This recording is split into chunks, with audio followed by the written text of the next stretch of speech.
il y avait un petit thème que j'avais écrit comme ça en plus.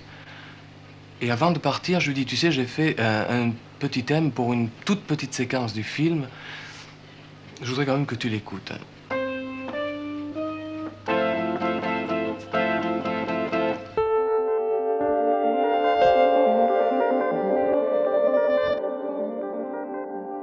Moi, je me rappelle, Francis est venu me voir un jour.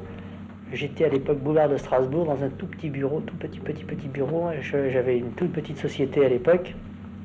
Et Pierre Barrault m'a dit, il faut que je te présente un garçon qui a vraiment du talent et qui un jour devra te faire une musique de film. Je lui ai dit, bon, ben, très bien. Il me dit, quand je peux venir le voir? Je lui ai dit, je sais pas, prenons un rendez-vous. Il me dit, viens, on arrive tout de suite, on est en bas. Et Francis est monté avec un gros accordéon dans mon bureau et il a commencé à me jouer des thèmes que je ne connaissais pas. Et Lelouch a eu l'idée de me faire écrire la musique pour son film. C'est davantage le talent de Francis que sa personnalité qui fait qu'on le choisisse. J'ai écrit la musique avant le tournage du film. Et si je demandais à un musicien de faire la musique du film, une fois que le film est terminé, le musicien serait tellement impressionné par les images qu'il ferait un pléonasme. En écrivant sa musique, il soulignerait ce que j'ai déjà souligné. Lorsqu'il compose la musique, en ne connaissant que le thème et le climat, il compose une œuvre séparément. Il voulait justement des chansons dans son film. Il voulait des chansons pour remplacer les dialogues qu'il trouvait peut-être trop mornes ou peut-être inintéressants. Je lance la musique sur le plateau et le comédien marche sur la musique beaucoup plus que sur le rythme qu'il aurait adopté s'il n'y avait pas eu de musique. Puisqu'il n'y avait pas de dialogue, il marchait avec la musique et ça donnait une espèce de côté un peu irréel et un peu... S'il n'y avait pas eu le film, je pense que la mélodie d'un homme et une femme ne serait peut-être pas devenue aussi connue qu'elle l'est maintenant. Vous savez, quand vous avez la chance d'avoir dans un film un thème qui entraîne le film, c'est très important. J'avais très très bien dit à Francis au moment où je préparais Un homme et une femme, il faut à tout prix qu'on trouve un thème populaire, car le film doit être un peu fait comme une rengaine.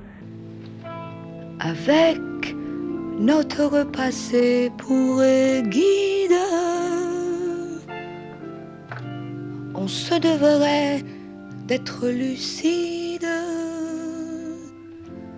mais notre méfiance est à bout.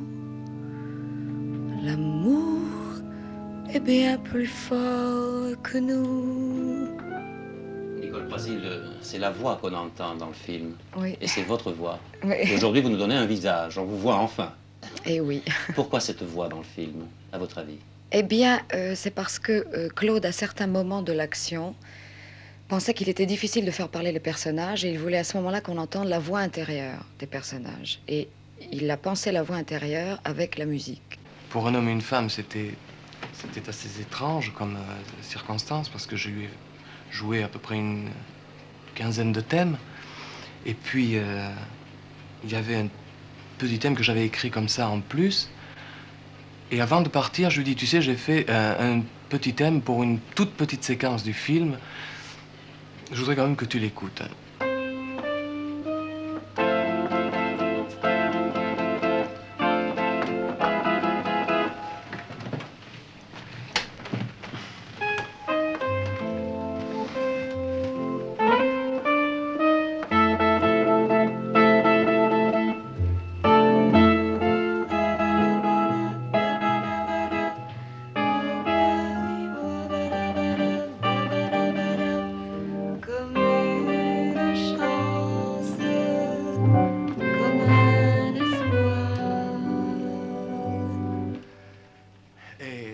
Il m'a dit, mais rejoue-moi ça. Et il me l'a fait jouer 10 fois. Il m'a dit, mais ça, c'est le thème principal du film.